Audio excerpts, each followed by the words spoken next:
Hey guys, just wanted to do a quick video about key switching as promised so that we don't have to explain it as we're creating any sounds that use key switching, if you know what I mean. Let's go.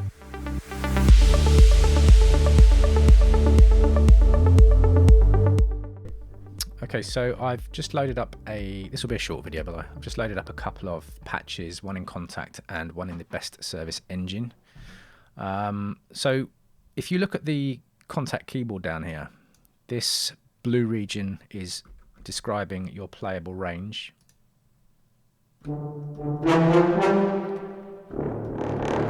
So this is a low brass patch. And then this little piece of user interface here is describing which articulation is a way of playing an instrument. Which articulation is selected at the moment is this one. So we've got short, short alternate, long, long nasty, legato, blah blah blah, lots of different variations of this. So at the moment we selected short, and as you can see, as I change these articulations here, it's represented by this part of this portion of the keyboard at the bottom. So this keyboard at the bottom here, these keys are the ones that switch between the articulations. Okay, so if I play and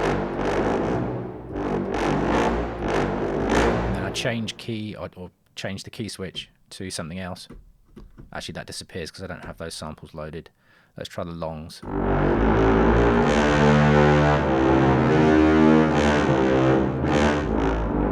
Bomb notes. Let's try something else. So you've got long, which is quite mellow, long nasty, Batman, that kind of thing. By the way, all the Albion instruments, the Spitfire instrument, they're all over films and TV and ting and ting. And legato, what legato does is it forces the patch into mono, but it glides between notes. So it's trying to represent a more realistic way of playing.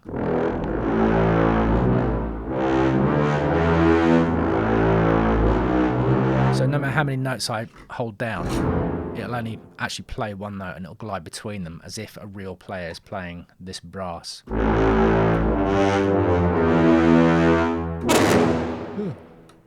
Clip. So these are all FX patches.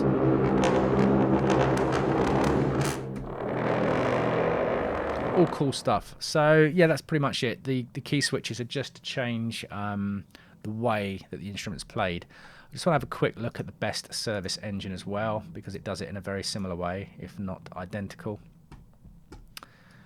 So what have I chosen here? A ney, which is like a Persian Middle Eastern flute. Where are we? I've got my octaves selected.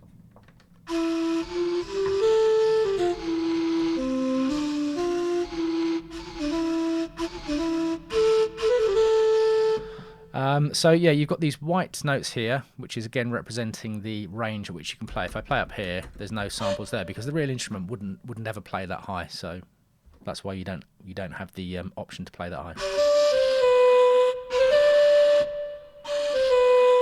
And then we've got their key switches down here represented in yellow. So each time I do a key switch, it changes the way that the instrument's played. I'll just move my headphones out of the way. Take a look at just take a look at this little yellow portion down here as I'm playing, and it'll show you which key switches are being selected.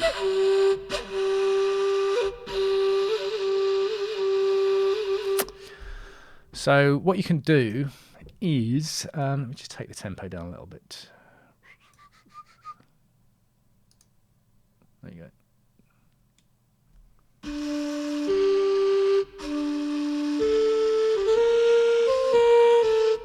Something like that.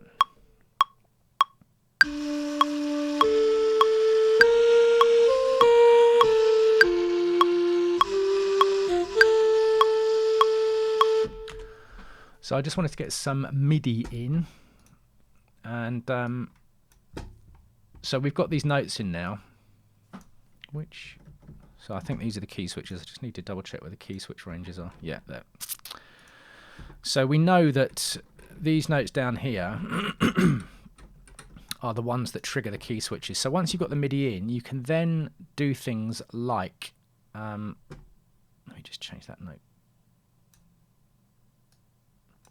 So you can put a key switch in down here.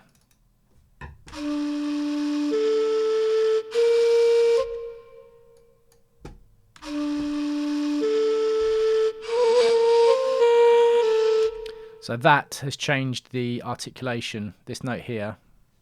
Because I put the MIDI in, the Best Service Engine knows to change the articulation for that note. So let's do something else up here.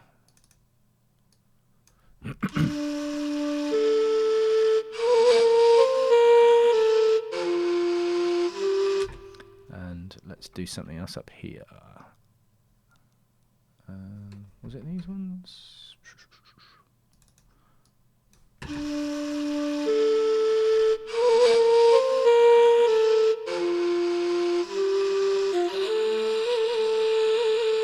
Okay, so yeah, each time you put a note in down here in the key switch region, it's going to tell the instrument to play slightly differently.